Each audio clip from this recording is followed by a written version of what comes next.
Hello everyone, मैं विक्रम कुमार आप सभी का अपने यूट्यूब चैनल स्कॉलर्स कॉन्सेप्ट के ऊपर स्वागत करता हूं। डेवलपमेंटल बायोलॉजी यूनिट से रिलेटेड आज हमारा लेक्चर नंबर 30 है और आज का हमारा टॉपिक रहेगा रीजनरेशन, जिसके बारे में आज हमारा सेकंड लेक्चर रहेगा। ये लास्ट लेक्चर में भी हमने रीजनरेशन के बारे में बात की थी, जिसके अंदर हमने हाइड्रा का केस लिया था और वहाँ पे हमने बताया था कि हाइड्रा के अंदर हमारी किस टाइप से डिफरेंट टाइप की हमारी रीजनरेशन वहाँ पे शो हो सकती है। तो उसी तरीके से आज हम यहाँ पे रीजनरेशन को कंटिन्यू करके चलते हैं। तो पहले हम यहाँ पे बात करते हैं प्लेनेरिया के अंदर किस तरीके से यहाँ पे रीजनरेशन होती है। Planarian flatworm can reproduce asexually by binary fusion. In this process, flatworms split themselves in half, separating their posterior end from the anterior end, and each segment regenerate the lost part. अब यहाँ पे क्या है, जैसे कि अगर हम यहाँ पे सपोज करके चल रहे हैं कि ये हमारे प्लेनेरिया हो गया एक, ठीक है, और इसके अंदर जो हमारी रिप्रोडक्शन होती है वो किस तरीके से होती है, एसेक्सुअली। एसेक्सुअली भी कैसे, बाइनरी फिजन, जिसके अंदर क्या होगा कि ये जो प्लेनेरिया होगा ना, ये एक इंडिविजुअल इस तरीके से दो हाफ के अंदर हमारा डिवाइड हो जाता है। ठीक है, एक तो हमारा ये कौन सा हो गया, एंटीरियर हाफ, ये हमारा अगर यहाँ पे एंटीरियर हाफ है तो ये दूसरा हमारा कौन सा हो जाएगा, पोस्टीरियर एंड हो जाएगा। ठीक है, तो इसके अंदर क्या होगा कि ये हमारा दो हाफ के अंदर इस तरीके से ब्रेक हो जाता है। एक तो हमारा ये हो गया एंटीरियर वाला और एक हमारा ये हो गया पोस्टीरियर वाला। अब जो ये हमारा एंटीरियर वाला पोर्शन है ना, ये क्या करेगा, ये पूरे के पूरे एक इंडिविजुअल को दोबारा से रीजनरेट कर देगा।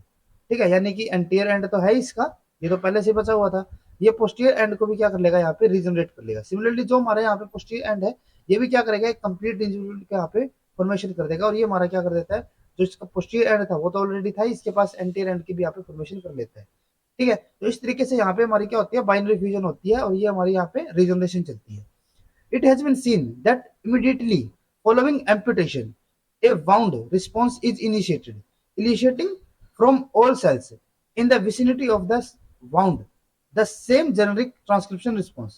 अब क्या होता है कि जैसे यहाँ पे अगर हम प्लेनेरिया को लेकर चल रहे हैं तो इसके अंदर हमारे कहीं पे भी अगर कोई भी एम्पुटेशन होती है, एम्पुटेशन हमने क्या बताया था, जब हमारा कोई भी पार्ट लॉस हो जाता है। ठीक है, जैसे कि ये प्लेनेरिया है तो इसके अंदर अगर कोई भी पार्ट अगर यहाँ पे लॉस हो जाता है, ठीक है, तो उस केस में क्या होता है कि जहाँ पे भी हमारी एम्पुटेशन हुई है उसी जगह पे क्या होता है, एक वाउंड रिस्पॉन्स हमारा इनिशिएट होता है। और ये वाउंड रिस्पॉन्स क्या होता है, इसके अंदर क्या होगा कि initiating from all the cell, जो हमारे वाउंड रिस्पॉन्स है ना, ये हमारा इनिशिएट हो गया, यानी कि वो हमारा जनरेट होगा हर एक सेल से जो भी हमारे वाउंड की विसिनिटी में होंगे। यानी कि जहां पे भी वाउंड आया है उसी के जितने भी सराउंडिंग के सेल्स होंगे उन सभी से हमारा क्या होगा, एक वाउंड रिस्पॉन्स हमारा वहां पे इनिशिएट होता है। ठीक है, और ये जो हमारे यहाँ पे सेल्स ने क्या किया है, जो भी यहाँ पे इसकी विसिनिटी में सेल्स थे तो इन्होंने जो बाउंड रिस्पॉन्स यहाँ पे रिस्पॉन्स किया है ना, ठीक है, तो उसके अंदर क्या होता है, उनके अंदर एक सेम जेनरिक ट्रांसक्रिप्शन रिस्पॉन्स हमारा स्टार्ट होगा, यानी कि उनके अंदर हमारे सेम टाइप के जीन हमारे एक्टिवेट होंगे। ठीक है, it was believed that the old cell they differentiated at the cut end of the planarian to form a regeneration blastema, a collection of relatively undifferentiated cells. अब ऐसा सोचा गया था, जब हम इनिशियली यहाँ पे देखा गया था इस तरीके से प्लेनेरिया में जो रीजनरेशन होती है, तो उसके अंदर ऐसा सोचा गया था कि जो हमारे यहाँ पे कट लगा है, ठीक है, जहाँ पे हमारी एम्पुटेशन हुई है, तो उस जगह पे हमारे जितने भी सेल्स है ना, ठीक है, तो ऐसा सोचा गया था, ऐसा माना जाता था कि जो हमारे ये विसिनिटी में जितने भी सेल्स होंगे उनके अंदर हमारी क्या हो जाती है, डी डिफरेंशिएशन हो जाती है। इसका मतलब क्या है कि जैसे कि यहाँ पे अगर हम सपोज करके चल रहे हैं कि यहाँ पे हमारा कोई कट हो गया, एम्पुटेशन हो गई, ठीक है, तो इसके अंदर क्या है कि यहाँ पे हमारे अलग अलग सेल्स होंगे जो कि हमारे ऑलरेडी डिफरेंशिएटेड होंगे। ठीक है, तो जो ये हमारे डिफरेंशिएटेड सेल्स है ना, ये हमारे क्या हो जाते हैं, इनकी डी डिफरेंशिएशन हो जाती है। और डी डिफरेंशिएशन के लिए मैंने आपको बताया था कि क्या होता है यहाँ पे, कि जो हमारे डिफरेंशिएटेड सेल्स है वे हमारे अनडिफरेंशिएटेड सेल्स के अंदर हमारे कन्वर्ट हो जाते हैं। ये क्या होगा, इसकी डी डिफरेंशिएशन होगी। तो यहाँ पे क्या हो गया कि ये जो हमारे डिफरेंशिएटेड सेल्स थे वे हमारे डी डिफरेंशिएशन प्रोसेस के थ्रू एक अनडिफरेंशिएटेड सेल्स के अंदर कन्वर्ट हो गए, और उन जो हमारे अनडिफरेंशिएटेड सेल्स है उनके कलेक्शन को हम क्या कहते हैं, रीजनरेशन ब्लास्टिमा।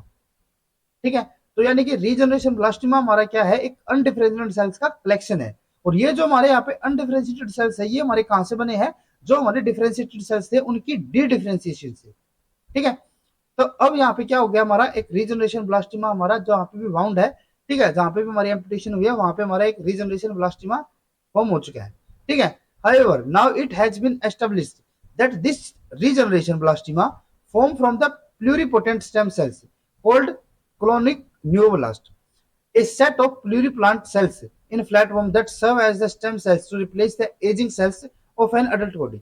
अब इनिशियली तो जैसे कि मैंने आपको बताया ना कि इनिशियली क्या सोचा गया था कि जो हमारे यहाँ पे एम्पुटेशन हुई है तो वहां पे हमारे जो सेल्स है, ठीक है, वहां पे हमारा क्या बना है, रीजनरेशन ब्लास्टिमा बना है। और जो ये रीजनरेशन ब्लास्टिमा है ना, वो हमारा किसका बना है, अनडिफरेंशिएटेड सेल्स का। लेकिन ये हमारा ओल्ड व्यू था। ठीक है, अभी जब हमने नए एक्सपेरिमेंट के थ्रू देखा तो यहाँ पे हमें पता चला कि ये जो हमारा रीजनरेशन ब्लास्टिमा है ना, ये हमारा अनडिफरेंशिएटेड सेल्स का ना बन के ये किसका हुआ, किसका होता है, ये प्लूरिपोटेंट स्टेम सेल्स का। ठीक है, जिनको हम क्या कहते हैं, क्लोनोजेनिक नियोब्लास्ट। ठीक है, यानी कि ये जो हमारा यहाँ पे रीजनरेशन ब्लास्टिमा है ना, वो हमारा अनडिफरेंशिएटेड सेल्स का ना होके हमारे प्लूरिपोटेंट स्टेम सेल्स का बना होता है, जिनको हम क्या कहते हैं, क्लोनोजेनिक नियोब्लास्ट या फिर सी नियोब्लास्ट। ठीक है, और ये जो हमारा क्लोनोजेनिक नियोब्लास्ट है, ये हमारा क्या होगा, ये हमारा होता है set of pluripotent cells in platform, जो हमारे क्या करेंगे, जो हमारे सर्व करेंगे स्टेम सेल्स की तरह। ठीक है, किसके लिए, to replace the aging cells, जो भी सेल हमारे यहाँ पे रिमूव होंगे उनको वहां पे रिप्लेस करने के लिए। ठीक है, तो यहाँ पे क्या होता है, हमारा क्लोनोजेनिक नियोब्लास्ट होगा, जो कि हमारा प्लूरिपोटेंट सेल्स का बना होता है। ठीक है, this clonogenic neoblast can migrate to a bound site and regenerate the tissue. अब जो ये हमारे यहाँ पे क्लोनोजेनिक नियोब्लास्ट होंगे ना, ये क्या करेंगे, ये हमारे जो बाउंड साइट है वहां पे जाएंगे और वहां पे टिश्यू को रीजनरेट कर देंगे। ठीक है, if planaria are irradiated to destroy nearly all neoblast, there would be some individual animal in which a single C neoblast survived। अब हमने यहाँ पे क्या किया है कि हमने एक प्लेनेरिया लिया और उसके अंदर हमने जितने भी सी नियोब्लास्ट थे हमारे, ठीक है, उन सभी को हमने यहाँ पे क्या कर दिया, डिस्ट्रॉय कर दिया। लेकिन फिर भी हमारा वहां पे क्या है, एक सिंगल नियोब्लास्ट हमारा वहां पे सर्वाइव कर गया। ठीक है, यानी कि हमने यहाँ पे प्लेनेरिया लिया और उसके अंदर हमने क्या किया, रेडिएशन के थ्रू हमने सारे के सारे जितने भी उसके वहां पे सी नियोब्लास्ट थे वो हमने डिस्ट्रॉय कर दिए, लेकिन वहां पे एक सिंगल नियोब्लास्ट हमारा सर्वाइव कर गया।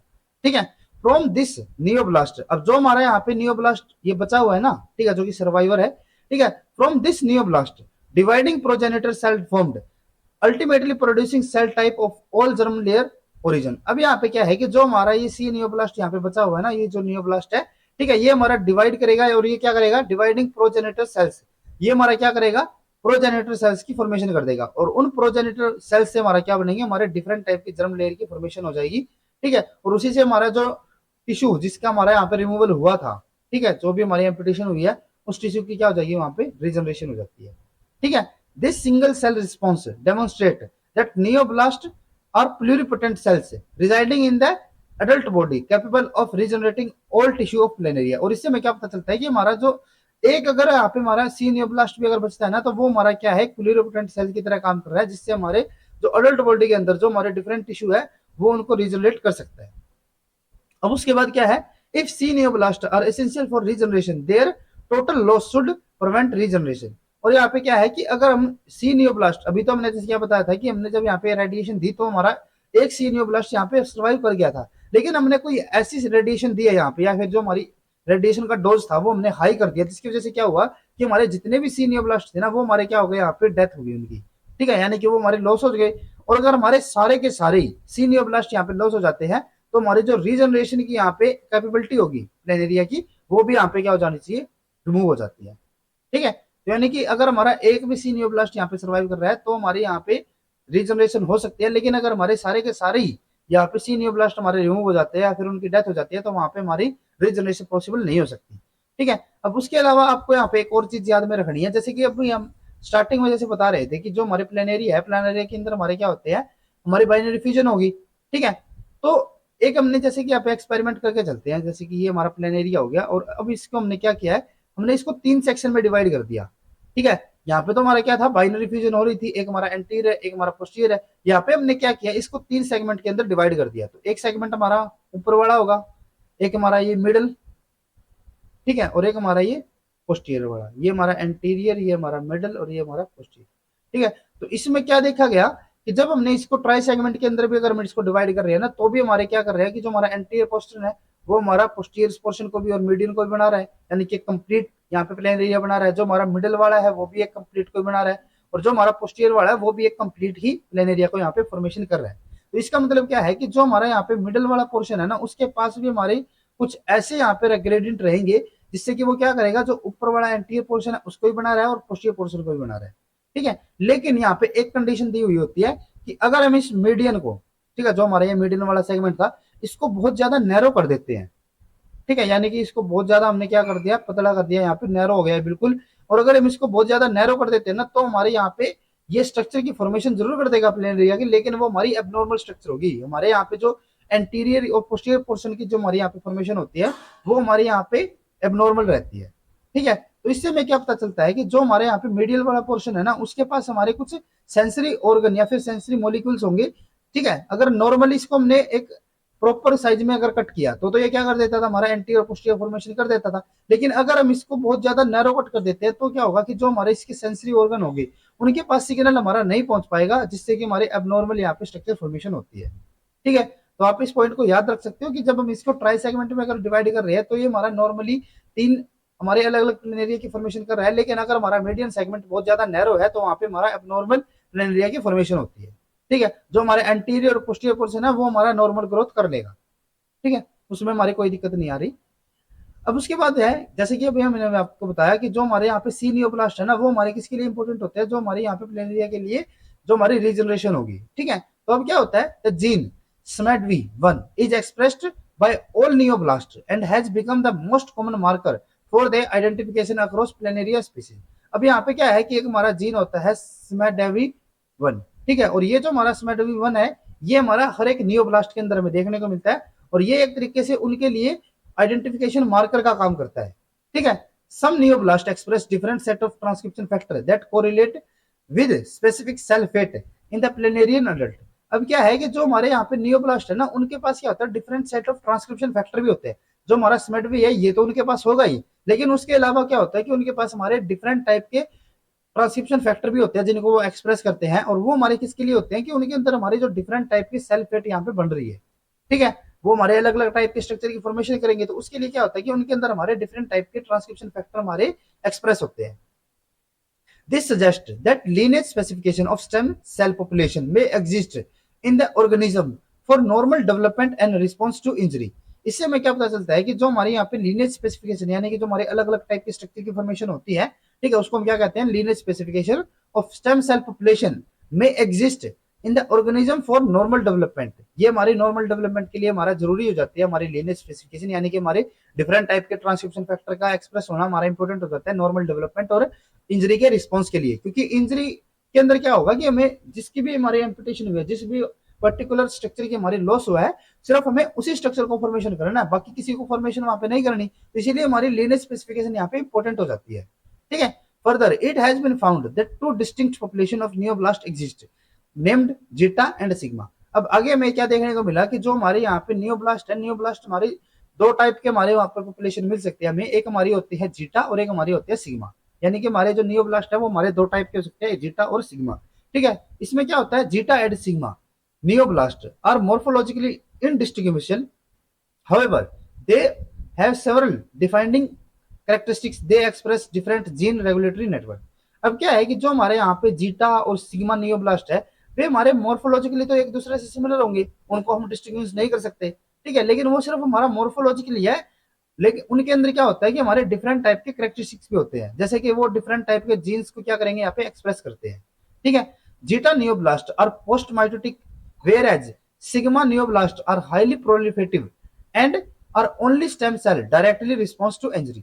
अब क्या होता है कि जो हमारे यहाँ पे जीटा नियोब्लास्ट है ना, वो हमारे कैसे एक्ट करते हैं, पोस्ट माइटोटिक, यानी कि माइटोटिक प्रोसेस के बाद हमारे वो एक्ट करेंगे। लेकिन अगर मैं यहाँ पे बात करूं सिग्मा नियोब्लास्ट की, तो वे हमारे कैसे होते हैं, वे हमारे हाईली प्रोलिफेटिव होंगे।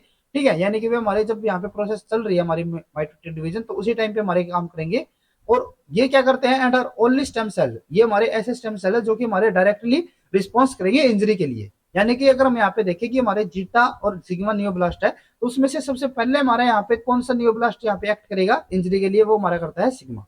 ठीक है, आफ्टर एम्पुटेशन सिग्मा नियोब्लास्ट, अभी जैसे हमने बताया ना कि यहाँ पे जो हमारी इंजरी होगी, इंजरी के बाद हमारा सबसे पहले नियोब्लास्ट कौन सा एक्ट करेगा, सिग्मा वाला। तो यहाँ पे क्या होता है, after amputation sigma neoblast SOX-P2 expressing, generating a huge variety of cell type, brain, intestine, muscle, excretory, pharynx and eyes, as well as progenitor population of zeta neoblast. अब यहाँ पे क्या होता है कि जैसे यहाँ पे कोई एम्पुटेशन हुई है, कोई यहाँ पे स्ट्रक्चर या फिर किसी पर्टिकुलर ऑर्गन का यहाँ पे लॉस हुआ है, तो उस टाइम पे क्या होता है, जैसे हमने बताया कि हमारा यहाँ पे सबसे पहले कौन सा होता था, सिग्मा नियोब्लास्ट एक्ट करेगा। तो जो हमारे यहाँ पे सिग्मा नियोब्लास्ट होंगे उनके अंदर हमारा क्या होगा, SOX-P2 एक्सप्रेस होता है। ठीक है, जो कि क्या करवाएगा यहाँ पे, generating a huge variety of cell type, जिससे कि क्या होगा कि जो हमारा ये सिग्मा नियोब्लास्ट है वो हमारा SOX2 एक्सप्रेस करके यहाँ पे डिफरेंट टाइप के सेल टाइप की फॉर्मेशन कर सकता है, जैसे कि brain, intestine, muscle, excretory pharynx and eyes, इन सभी की फॉर्मेशन हमारा सिग्मा नियोब्लास्ट कर सकता है। और उसके अलावा ये हमारा क्या कर सकता है, जो हमारे जीटा नियोब्लास्ट है उनके लिए प्रोजेनेटर पॉपुलेशन भी यहाँ पे प्रिपेयर कर सकता है। ठीक है, अब क्या हुआ कि हमारा जब इंजरी हुई थी तो उस टाइम पे हमारा सिग्मा नियोब्लास्ट यहाँ पे एक्ट कर गया, उसके बाद ये क्या करता है, यहाँ पे जीटा नियोब्लास्ट की प्रोजेनेटर पॉपुलेशन यहाँ पे फॉर्मेशन कर देता है, जिसके बाद क्या होगा कि हमारा जीटा नियोब्लास्ट भी यहाँ पे एक्ट करना स्टार्ट करेगा। जीटा नियोब्लास्ट जिसके अंदर हमारा क्या होता है, ZFP, ZFP का क्या हो गया, जीटा नियोप्लास्ट। ठीक है, तो यहाँ पे क्या होता है कि जो हमारे यहाँ पे जीटा नियोब्लास्ट है उसके अंदर हमारा कौन सा एक्सप्रेस होता है, जब ZFP1 expressing are responsible for creating the remaining epidermal cell type. अब यहाँ पे क्या होता है कि जो हमारे जीटा नियोब्लास्ट है वो हमारे ZFP1 को एक्सप्रेस करेंगे, उस जीन को एक्सप्रेस करेंगे, जिससे कि वो हमारा क्या करेगा, यहाँ पे जो हमारे एपिडर्मल सेल टाइप है, ये जो हमारे यहाँ पे सिग्मा नियोब्लास्ट थी ना, इन्होंने हमारे डिफरेंट ऑर्गन की तो फॉर्मेशन कर दी थी, लेकिन हमारे यहाँ पे जो एपिडर्मल सेल टाइप था वो हमारे यहाँ पे रहता है, तो उसकी फॉर्मेशन कौन करता है, जो हमारा जीटा नियोब्लास्ट होगा। ठीक है, और वो किसकी थ्रू करता है, जो हमारा ZFP जीन है उसको एक्सप्रेस करके। अब यहाँ पे ना आप इन जीन्स को याद रख सकते हो कि जो हमारा SOX2 होता है वो हमारा सिग्मा के अंदर, और जो हमारा ZFP होगा वो हमारा जीटा नियोब्लास्ट के अंदर एक्सप्रेस होता है। If a planaria lacking a zeta population and the head of these planaria are amputated, the sigma neoblasts were able to fuel the regeneration of all cells of a new head except for the epidermal lineage। अभी जैसे मैंने बताया कि जो हमारे यहाँ पे sigma नियोब्लास्ट है वो हमारे सभी स्ट्रक्चर की फॉर्मेशन कर लेता है, सिवाय हमारे जो एपिडर्मल सेल टाइप होगा उसकी फॉर्मेशन कौन करता है, हमारा जीटा नियोब्लास्ट। अब हमने यहाँ पे क्या किया कि हमने कोई प्लेनेरिया लिया जिसके अंदर हमारा जो जीटा पॉपुलेशन है वो हमारी लैकिंग है, यानी कि वो हमारे वहां पे म्यूटेटेड है, जिससे हमारा जीटा पॉपुलेशन हमारे वहां पे एक्ट नहीं कर रही है। तो उसके अंदर अगर हम यहाँ पे हेड को एम्पुलेट कर रहे हैं, यानी कि हमने हेड रीजन को क्या कर दिया, रिमूव कर दिया, तो जो हमारा सिग्मा नियोब्लास्ट होगा ना, क्योंकि हमारे यहाँ पे सिर्फ जीटा पॉपुलेशन हमारी यहाँ पे क्या है, म्यूटेटेड है, तो हमारी जो सिग्मा नियोब्लास्ट होगी वे तो हमारे यहाँ पे नॉर्मल एक्ट कर रहे हैं ना, तो जो हमारे सिग्मा नियोब्लास्ट होते हैं वो हमारे क्या करेंगे कि जो हमारा हेड होगा ना उसके सारे अलग अलग जो सेल्स होंगे उनकी फॉर्मेशन कर देगा, लेकिन जो हमारे यहाँ पे एपिडर्मल लीनेज होगी ना, एपिडर्मल सेल्स होंगे, उनकी फॉर्मेशन यहाँ पे नहीं हो पाएगी। क्यों नहीं हो पाती, क्योंकि हमारे यहाँ पे जो जीटा था, जीटा ही तो हमारा क्या कर रहा था, एपिडर्मल लीनेज की फॉर्मेशन कर रहा था, तो जो हमारे यहाँ पे जीटा पॉपुलेशन थी वो हमारे यहाँ पे क्योंकि एब्सेंट होती है, तो इसीलिए हमारे यहाँ पे जो एपिडर्मल लीनेज है उनकी फॉर्मेशन यहाँ पे नहीं हो पाती। ठीक है, अब उसके बाद क्या है, in planaria WNT beta catenin function to establish anterior posterior polarity of the regenerating platform. अब यहाँ पे क्या है कि जो हमारे यहाँ पे प्लेनेरिया के अंदर एंटीरियर, जैसे कि ये हमारा क्या हो गया एंटीरियर, ये हमारा हो गया पोस्टीरियर, तो जो हमारी एंटीरियर पोस्टीरियर यहाँ पे हमारी जो पोलैरिटी एस्टेब्लिश होती है उसके अंदर हमारे कौन से यहाँ पे एक्ट करते हैं, प्रोटीन हुए हमारे होते हैं WNT बीटा कैटरीन। ठीक है, ड्यूरिंग दिस एस्टेब्लिशमेंट, ये जो हमारे यहाँ पे एंटीरियर पोस्टीरियर एस्टेब्लिशमेंट हो रही है, तो उस टाइम पे क्या होता है, WNT functions through beta catenin promote tail development while repressing head regeneration. अब यहाँ पे क्या होता है कि जो हमारा बीटा कैटनीन होता है ना वो हमारा क्या करता है, वो हमारा टेल डेवलपमेंट के अंदर हेल्प करेगा और रिप्रेस करेगा किसको, जो हमारे यहाँ पे हेड रीजन होगा। यानी कि आप यहाँ पे देख सकते हो कि जो हमारे WNT और बीटा कैटनीन है ये हमारे टेल रीजन के अंदर हमें ज्यादा एक्सप्रेशन देखने को मिलती है, और ये हमारे रिप्रेस करता है जो भी हमारे यहाँ पे हेड फॉर्मिंग जीन्स होंगे, ठीक है, या फिर हेड रीजनरेशन को।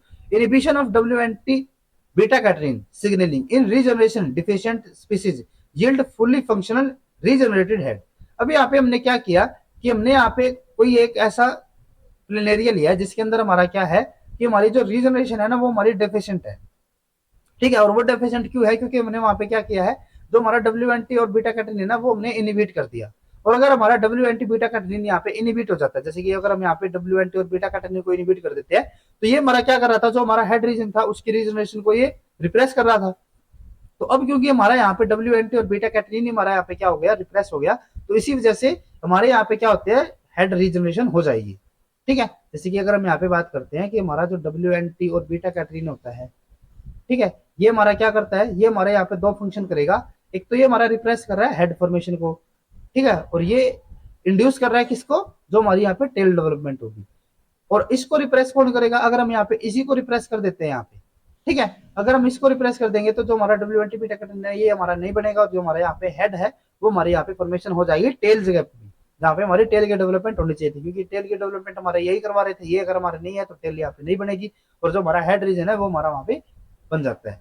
These results demonstrate that the inhibitory function of WNT signaling on head specification during regeneration। और इससे हमें क्या पता चलता है कि जो हमारे यहाँ पे WNT है वो एक तरीके से हमारा इनहिबिटरी फंक्शन प्ले कर रहा है, किसके लिए, हेड स्पेसिफिकेशन के लिए ड्यूरिंग रीजनरेशन। अब उसके बाद क्या है, WNT inhibit the anteriorly expressed head inducer ERK। अभी जैसे हमने बताया कि जो हमारा WNT है ना, वो हमारा क्या करता है, WNT और बीटा कैटेकिन ना, वो हमारे क्या करते हैं, जो हमारे यहाँ पे हेड जीन्स होंगे, हेड जो हमारे स्पेसिफिकेशन के अंदर हेल्प करेंगे, वे जो हमारे जीन्स होंगे उनको क्या करते हैं, ये रिप्रेस करते हैं। तो उसी में से हमारा एक हेड फॉर्मिंग यहाँ पे जीन होता है ERK। तो ये जो हमारा WNT होगा वो हमारा क्या करता है, जो हमारा WNT होगा वो हमारा किसको रिप्रेस करता है, ये हमारा रिप्रेस करेगा ERK को। और ERK हमारा क्या कर रहा था, जो हमारी हेड रीजन थी उसकी फॉर्मेशन करवा दो। तो एक तरीके से क्या कर रहा है, हेड को भी यहाँ पे इनहिबिट कर रहा है। WNT is restricted from most anterior head region through the antagonism by the notum. अब यहाँ पे क्या है कि ये तो जो हमारा WNT था ना, ये हमारा ERK को यहाँ पे ब्लॉक कर रहा था, इनहिबिट कर रहा था। अब जो हमारा WNT है ना, इसको इनहिबिट कौन करता है, हमारा यहाँ पे होता है नोटम। और नोटम हमें कहाँ पे मिलता है, एंटीरियर एंड के अंदर। तो एक तरीके से जो हमारा WNT है वो हमें पोस्टीरियर एंड के अंदर टेल डेवलपमेंट के लिए देखने को मिल रहा है। और इसको हेड रीजन के अंदर हमारा कौन ब्लॉक कर रहा है, नोटम कर रहा है। जिससे कि हमारा वहां पे क्या हो रहा है कि जो ERK है वो हमारा यहाँ पे एक्सप्रेस हो रहा है। यानी कि जो हमारा नोटम है ना, वो एक तरीके से बॉडीगार्ड का काम कर रहा है, किसके लिए, जो हमारा ERK होगा। ठीक है, ये हमारा ग्रीन कलर में कौन हो जाता है यहाँ पे, ERK क्या कर रहा है, जो हमारा यहाँ पे बीटा कैटेकिन होगा उसको रिप्रेस करेगा। ठीक है, जिससे कि ये हमारा हेड रीजन के अंदर एक्सप्रेस ना हो पाए, और वहां पे हमारा जो ERK है वो हमारे यहाँ पे एक्सप्रेस होता रहेगा और हेड रीजन की यहाँ पे फॉर्मेशन करवा देता है। ठीक है, अब उसके बाद नेक्स्ट हम यहाँ पे बात करते हैं कि सैलेमेंडर के अंदर जो हमारी लिम्ब रीजनरेशन होती है, जो कि हमारी एपिमॉर्फिक प्रोसेस के थ्रू होती है, वो हमारी किस तरीके से यहाँ पे होती है। तो इसके अंदर क्या है, when an adult salamander limb is amputated the remaining limb cell reconstruct a new limb complete with all its differentiated cell arranged in a proper order. अब यहाँ पे क्या है कि अगर हम यहाँ पे कोई अडल्ट सैलेमेंडर लेके चल रहे हैं, जिसके अंदर हमने क्या किया कि जो हमारी लिम्ब थी ना वो हमने एम्पुटेट कर दिया, यानी कि उसको हमने क्या कर दिया, लॉस कर दिया। ठीक है, तो वहां पे क्या होगा कि जो हमारे लिम्ब सेल्स है जो हमारे बचे हुए हैं, अब हमारा कुछ पोर्शन तो क्या हो गया, जैसे अगर हम यहाँ पे सपोज करके चलते हैं कि ये हमारा यहाँ पे सैलेमेंडर था और इसके अंदर हमारी क्या होती है, लिम्ब होती है। ठीक है, अब इसके अंदर क्या है कि हमने जो लिम्ब थी ना, इसको हमने यहाँ पे कट कर दिया।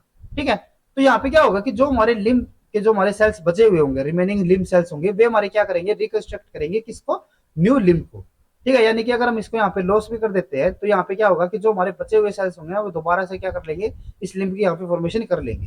ठीक है, with all its differentiated sales arranged in a proper order. और ये ना सिर्फ यहाँ पे यूं है कि हमारे सिर्फ इन ऑर्गन्स को, ये जो हमारे यहाँ पे लिम्ब है बाकी, इसको यहाँ पे रीजनरेट कर रहे हैं, बल्कि जो हमारे यहाँ पे डिफरेंट टाइप के सेल्स है ना, उनकी भी फॉर्मेशन कर रहे हैं एक प्रॉपर ऑर्डर के अंदर।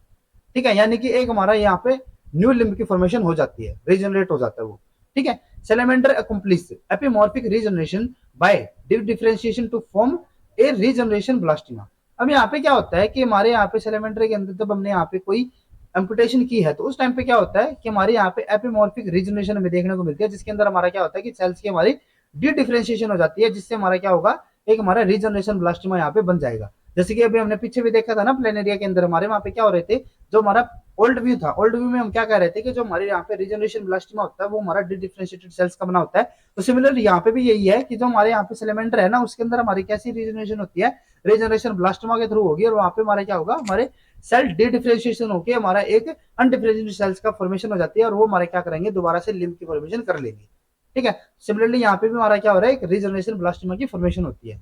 In this process there is an aggregation of a relatively undifferentiated cells derived from the originally differentiated tissue that then proliferate and differentiate into new limb part। अब यहाँ पे क्या होता है कि जो हमारे यहाँ पे एपिमॉर्फिक प्रोसेस चलती है, उसके अंदर क्या होगा, there is an aggregation of relatively undifferentiated cells। जैसे अभी हमने बताया यहाँ पे हमारी कैसी हो रही है, एपिमॉर्फिक। एपिमॉर्फिक में क्या होगा कि जो हमारे यहाँ पे रीजनरेशन ब्लास्टिमा है, उसके अंदर हमारे जो डिफरेंशिएटेड सेल्स है उनकी डी डिफरेंशिएशन हो जाएगी, जिससे हमारा क्या बनेगा, वहां पे अनडिफरेंशिएटेड सेल्स हमारे बन जाते हैं। ठीक है, और जो ये हमारे यहाँ पे अनडिफरेंशिएटेड सेल्स होंगे, ये हमारे क्या करेंगे, यहाँ पे फर्दर आगे जाके डिफरेंशिएशन, री डिफरेंशिएशन कह सकते हैं हम उसको। ठीक है, क्योंकि ये हमारे किससे बने थे, डिफरेंशिएटेड सेल से बने थे, तो इनकी क्या होगी, हमारी री डिफरेंशिएशन होगी और हमारे यहाँ पे एक न्यू लिम्ब पार्ट की फॉर्मेशन हो जाती है। ठीक है, when a salamander limb is amputated a plasma clot is form. अब यहाँ पे क्या होता है कि अगर हम यहाँ पे रीजनरेशन प्रोसेस को स्टेप बाय स्टेप पढ़ते हैं, तो यहाँ पे क्या होता है कि जो हमारी यहाँ पे एम्पुटेशन होती है लिम्ब की, ठीक है, तो उस टाइम पे हमारे वहां पे क्या होता है कि हमारा वहां पे एक प्लाज्मा कोट की फॉर्मेशन होती है। ठीक है, within 6 to 12 hours epidermal cells from the remaining stump migrate to cover the wound surface forming a wound epidermis. अब वहां पे क्या होगा कि हमारे 6 to 12 आवर्स के अंदर इनिशियली तो हमारे यहाँ पे क्या हो रहा था, हमारा प्लाज्मा कोट की फॉर्मेशन हो रही थी, और उसके बाद हमारे 6 to 12 आवर्स के अंदर जो हमारे एपिडर्मल सेल्स होंगे, ठीक है, वे हमारे क्या करेंगे, जो हमारा वाउंड सरफेस होगा उसको कवर कर लेंगे और वहां पे वो एक वाउंड एपिडर्मिस की फॉर्मेशन करते हैं। ठीक है, यहाँ पे हमारा क्या बनेगा, एक वाउंड एपिडर्मिस। उसके बाद क्या होता है, the nerves innervating the limb degenerate for a short distance proximal to the plane of amputation. अब यहाँ पे क्या होता है कि जो हमारे यहाँ पे नर्व होते हैं ना, वो हमारे इनर्वेट करेगी कहाँ पे, लिम्ब जनरेट, जो हमारे यहाँ पे नर्व सेल्स होंगी, जहाँ पे हमारी क्या हुई है, यहाँ पे जैसे कि हमारे यहाँ पे क्या हो गया, एम्पुटेशन होगी, तो यहाँ पे क्या होता है कि जो हमारे जो नर्व सेल्स थे, ठीक है, वो हमारे जो इसके अंदर तक पहुंचे हुए थे, वे हमारे क्या हो जाएंगे, वे हमारे कुछ डिस्टेंस तक प्रोक्सिमल, जो हमारे यहाँ पे जो हमारा प्रोक्सिमल है, ये हमारा डिस्टल एंड है, तो यहाँ पे क्या होगा कि जैसे हमारे इस रीजन की यहाँ पे हमारी क्या हो जाती है, लॉस हो जाता है, तो यहाँ पे क्या होगा कि जो हमारे नर्व सेल्स होंगे ना, ठीक है, वे हमारे जो पहले यहाँ तक पहुंचे हुए थे, ठीक है, यहाँ तक तो हमारा कट ही हो गया था, तो जो हमारे यहाँ पे इस एंड तक पहुंचे हुए थे ना, उसके अंदर क्या होगा कि हमारे कुछ प्रोक्सिमल डिस्टेंस तक ये हमारे क्या हो जाते हैं, यहाँ पे डिजेनरेट हो जाएंगे, यानी कि हमारे नर्व सेल्स का यहाँ पे क्या हो गया, डिजेनरेशन हो गया। During the next 4 days extra cellular matrices of the tissue beneath the wound epidermis are degraded by the protease liberating single cell that undergo dramatic redifferentiation। अब यहाँ पे क्या होगा कि हमारे नेक्स्ट 4 days के अंदर जो हमारे एक्स्ट्रा सेलुलर मैट्रिक्स होंगे टिश्यू के, वे हमारे क्या, जो हमारे एपिडर्मिस, अभी हमने बताया ना कि हमारे यहाँ पे एक वाउंड एपिडर्मिस की फॉर्मेशन होती है, तो वाउंड एपिडर्मिस के अंदर हमारे जितने भी सेल्स होंगे, उनके अंदर हमारा जो एक्स्ट्रा सेलुलर मैट्रिक्स होगा, वो हमारा क्या हो जाता है, यहाँ पे लॉस हो जाता है, और वो हमारा डिग्रेड करके यहाँ पे जो अल्टीमेटली यहाँ पे क्या होता है कि हमारा एक सिंगल सेल हमारे यहाँ पे लिबरेट होगा, जो कि हमारा क्या करता है, एक ड्रामेटिकल डी डिफरेंशिएशन हमारे यहाँ पे शो करेगा, और जो डी डिफरेंशिएशन होगी उससे हमारा क्या होगा, वो एक अनडिफरेंशिएटेड सेल्स के अंदर हमारा कन्वर्ट हो जाएगा। The bone cell, cartilage cell, fibroblast and myositis all lose their differentiated characteristics and the genes that are expressed in the differentiated tissue such as MRF4, MYF5 gene expressed in the muscle cells are down regulated there। अब पहले हमारे यहाँ पे क्या हुआ था कि जो हमारे नर्व सेल्स थे वे हमारे यहाँ पे डिजेनरेट हो गए थे, देन उसके बाद हमारे यहाँ पे क्या हो रहा था कि जो हमारे एक्स्ट्रा सेलुलर मैट्रिक्स थे वे हमारे यहाँ पे लॉस हो गए थे, उनकी यहाँ पे क्या हो जाता है, हमारा बाउंड एपिडर्मिस के नीचे वो हमारे डिग्रेड हो गए थे प्रोटीज के थ्रू। ठीक है, देन उसके बाद क्या होता है कि जो हमारे यहाँ पे अलग अलग डिफरेंशिएटेड सेल्स होंगे, अब अगर हमारे यहाँ पे लिम्ब है तो लिम्ब के अंदर हमारे क्या होंगे, बोन सेल्स होंगे, कार्टिलेज, फाइब्रोब्लास्ट, मायोसाइटिस, तो इनके अंदर भी क्या होगा कि हमारे वहाँ पे उनके अंदर हमारे डी डिफरेंशिएशन हो जाएगी, उसके अंदर हमारे जो डिफरेंट टाइप के जीन्स थे, जो कि हमारे इनके लिए हमारे कैसे थे, एक मार्कर की तरह काम कर रहे थे, जैसे कि हमारा MRF4 और हमारा MYF जीन जो होता है, वो हमारा मसल सेल्स के अंदर में देखने को मिलता है, वे भी हमारे यहाँ पे क्या हो जाते हैं, डाउन रेगुलेट हो जाते हैं। ठीक है, on the other hand is a dramatic increase in the expression of the genes such as MSX1 that are associated with the proliferating progress zone mesenchyme of the embryonic limb। अब यहाँ पे क्या हो रहा है कि जो हमारे डिफरेंशिएटेड सेल्स है ना, उनके अंदर हमारे जो करेक्टरिस्टिक्स हमारे थे, यानी कि जो हमारे एक पर्टिकुलर टाइप के हमारे जो डिफरेंशिएटेड जीन्स होते थे, वे हमारे क्या हो गए थे, यहाँ पे डाउन रेगुलेट हो गए थे, और उनकी जगह पे क्या होता है कि हमारे जो प्रोलिफरेटिंग प्रोग्रेस जोन के जो सेल्स होंगे, यानी कि जो हमारे यहाँ पे एम्पुटेशन हुई है ना, जो हमारे बाउंड एपिडर्मिस वाले जो उसके आसपास के जो सेल्स होंगे, उनके अंदर हमारा जो MSX1 जीन होता है ना, वो हमारा यहाँ पे एक्सप्रेस होता है। ठीक है, जो कि हमारा किसके लिए यहाँ पे एसोसिएट होता है, वो प्रोलिफरेटिंग प्रोग्रेस जोन के लिए। ठीक है, और यही हमारा आगे जाके क्या करेगा, हमारे पूरे के पूरे लिम्फ की फॉर्मेशन करवाता है। ठीक है, this cell mass is regeneration blastema. अब ये जो हमारे यहाँ पे सेल मास बना है ना, जो हमारा जिसके अंदर हमारे MSX1 जो हमारा जीन एक्सप्रेस हो रहा है, तो ये जो हमारे यहाँ पे सेल मास है, वो हमारा क्या करता है, इज ए रीजनरेशन ब्लास्टिमा। यही हमारा किसकी फॉर्मेशन कर रहा है, रीजनरेशन ब्लास्टिमा की है। And these cells are one that will continue to proliferate and that will eventually redifferentiate to form a new structure of the limb। और ये हमारा क्या करेगा, यहाँ पे redifferentiation प्रोसेस के थ्रू जो हमारा यहाँ पे जो ये सेल्स बने हैं ना, जो इसके अंदर हमारा MSX1 हमारा यहाँ पे एक्सप्रेस हो रहा है, वे हमारा क्या कर देगा, अल्टीमेटली जाके एक न्यू लिम्ब की यहाँ पे फॉर्मेशन कर देते हैं। ठीक है, अब उसके बाद है the wound epidermis thickens to form the apical epidermal cap. अब यहाँ पे क्या होता है कि जो हमारे वाउंड एपिडर्मिस है ना, ठीक है, हमने क्या बताया था कि जो हमारे एपिडर्मल सेल्स होंगे, वे हमारे कहाँ पे चले जाएंगे, जहाँ पे हमारा वाउंड होगा, तो वहां पे जाने के बाद वो क्या करते हैं, हमारे वाउंड एपिडर्मिस की फॉर्मेशन करते थे। जो हमारे यहाँ पे वाउंड एपिडर्मिस है, इसके हमारी थिकनेस होती है। ठीक है, और जैसे ये थिकनेस होंगे, इसके अंदर की हमारे किसकी फॉर्मेशन कर देते हैं, एपिकल एपिडर्मल कैप की। जो हमारा नेक्स्ट लेक्चर होगा ना, जिसके अंदर हम लिम्ब डेवलपमेंट के बारे में पढ़ेंगे सेलेमेंडरी के अंदर, उसके अंदर हम एपीसी के बारे में और ज्यादा क्लियरली पढ़ेंगे। ठीक है, तो अभी हमारा जितना भी यहाँ पे कॉन्सेप्ट होगा, आप यहाँ पे एक बार समझ सकते हो, बाकी का जो आपका डाउट रहेगा वो हमारा नेक्स्ट लेक्चर के अंदर क्लियर हो जाएगा। ठीक है, तो यहाँ पे क्या होता है कि जब हमारी रीजनरेशन हो रही थी, तो हमारा वहाँ पे जो वाउंड एपिडर्मिस था, वो हमारा थिकनेस करके वो वहाँ पे हमारा किसकी फॉर्मेशन करता है, एपिकल एपिडर्मल कैप की। ठीक है, the growth of the regeneration blastema depend on the presence of both apical epidermal cap and nerves. अब यहाँ पे हमारी जो रीजनरेशन कैप है ना, उसके अंदर हमारी जो ग्रोथ होगी, अभी हमने बताया कि जो हमारी रीजनरेशन कैप होती है वो हमारी क्या करेगी, रीजनरेट करेगी पूरे के पूरे लिम्फ को। ठीक है, तो जो हमारे यहाँ पे रीजनरेशन ब्लास्टिमा होता है, ठीक है, वो हमारे क्या करेगा, यहाँ पे जो ग्रोथ करेगा, उसकी ग्रोथ के लिए हमारे यहाँ पे दोनों चीजें जरूरी होनी चाहिए। कौन कौन सी, एक तो हमारे यहाँ पे होनी चाहिए एपिकल एपिडर्मल कैप, एक तो हमारे जो यहाँ पे एपिकल एपिडर्मल कैप होती है, और दूसरा हमारे यहाँ पे क्या होना चाहिए, नर्व्स होनी चाहिए। अगर हमारी दोनों चीजों में से कोई एक भी अगर यहाँ पे प्रेजेंट नहीं होगी, ठीक है, तो वहां पे हमारी रीजनरेशन पॉसिबल नहीं होगी। जो हमारी ये एपिकल एपिडर्मल कैप होती है ना, ये हमारी रीजन स्पेसिफिक होती है, और ये हमारी क्या करेगी, पर्टिकुलर टाइप के ये आइडेंटिफाई करेगी कि हमारे किस टाइप की स्ट्रक्चर की फॉर्मेशन करनी है। जैसे कि अगर मैं यहाँ पे स्पोर फिजिकल खेलते हैं कि ये हमारा क्या हो गया, लिम्ब हो गया। ठीक है, लिम्ब के अंदर हमारी ये स्ट्रक्चर हो गई, ठीक है, वेब यहाँ पे स्ट्रक्चर हो जाती है। तो यहाँ पे क्या है, ये हमारा क्या हो गया, फोर लिम्ब। ठीक है, और ये हमारा क्या हो जाता है, हाइंड लिम्ब। ठीक है, तो यहाँ पे हमें ये भी तो पता होना चाहिए ना, जैसे कि अगर हम यहाँ पे पर्टिकुलर करके चल रहे हैं, इसको कट कर दिया यहाँ पे, तो ये हमारा क्या करेगा, सिर्फ हमारा फोर लिम्ब की फॉर्मेशन करेगा जो हमारा यहाँ पे कट है। जैसे मैंने आपको पहले ही बताया था ना, ये हमारा एक पर्टिकुलर ऑर्डर के अंदर ही यहाँ पे रीजनरेट करेगा। यू नहीं है कि ये हमारा पूरे के पूरे स्ट्रक्चर को यहाँ पे फॉर्मेशन कर देगा, ऐसा नहीं होता। ये हमारा क्या करेगा, जिस भी हमारा स्ट्रक्चर की लॉस हुआ है ना, सिर्फ उसी की फॉर्मेशन करता है, और वो हमारा किसकी वजह से होता है, एपिकल एपिडर्मल कैप की वजह से।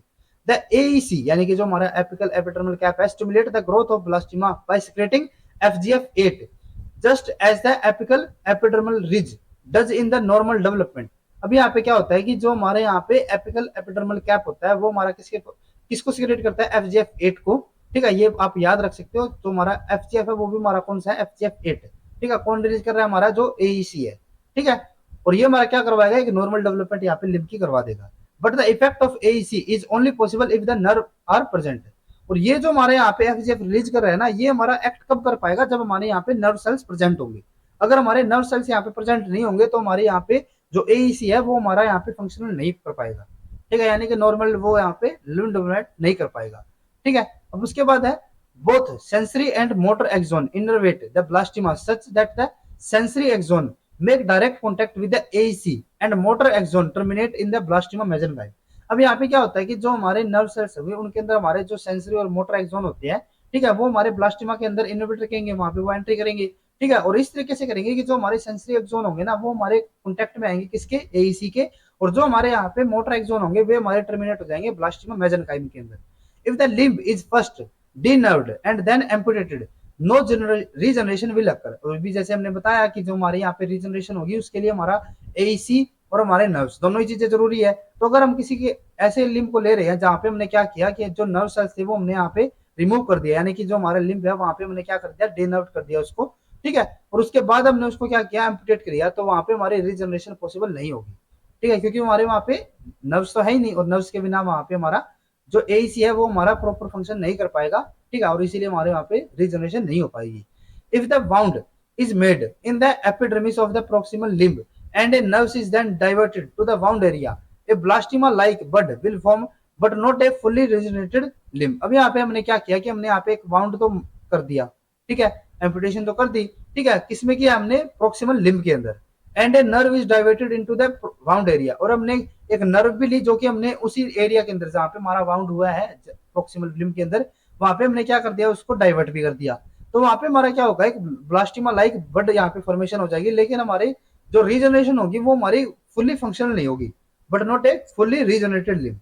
अब ये क्यों होता है, to induce a complete ectopic limb not only does a nerve need to divert to the wound site, but an epidermal graft from the opposite side of the limb from a posterior of the anterior location needs to be placed near the wound।